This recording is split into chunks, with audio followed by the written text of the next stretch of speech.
અખાડામાંથી હકાલપટ્ટી બાદ મહેશગીરીના સનસનીખેજ આક્ષેપો। મહેશગીરીએ ફરી હરિગીરી બાપુ અને ગિરીશ કોટેચા સામે અનેક આક્ષેપો લગાવ્યા છે।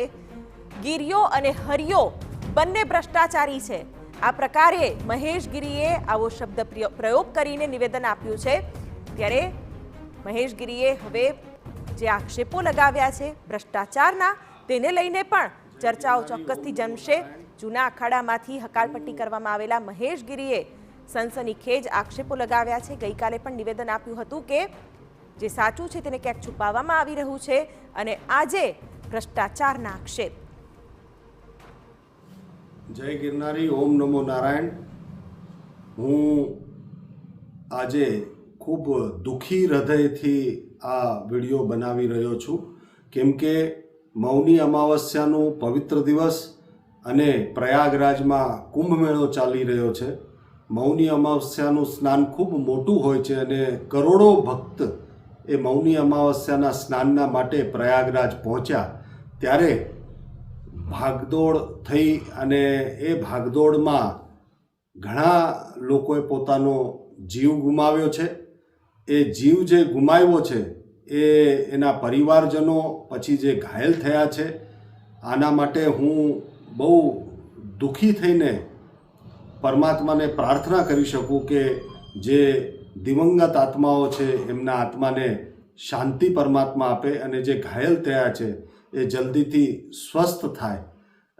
કુંભ મેળા એક આસ્થાનો મેળો છે અને આસ્થાના મેળામાં જ્યારે આવી ઘટના બને ત્યારે કોઈ પણ હોય એને દુઃખ લાગે જ, અને દુઃખના માટે હું પરમાત્માને પ્રાર્થના કરું। અને સાથે જ કુંભ મેળો અને જુનાગઢ, ગિરનાર, આને ચાલતા વિષયોને લઈને થોડી ઘણી વાતો કાલે છાપામાં ને એમાં તેમાં આવી। તો આમ તો મારે યજ્ઞ ચાલી રહ્યા છે અહીંયા 40 દિવસના, જે 1-2 વર્ષો પહેલાંથી એની તૈયારીઓ ચાલી રહી હતી। આ યજ્ઞ 40 દિવસના છે, સવારથી સાંજ સુધી આ યજ્ઞ હોય છે, એટલે પોતે હું યજમાન છું યજ્ઞમાં, તો એના લીધે સમયનો ખૂબ જ અભાવ રહે છે।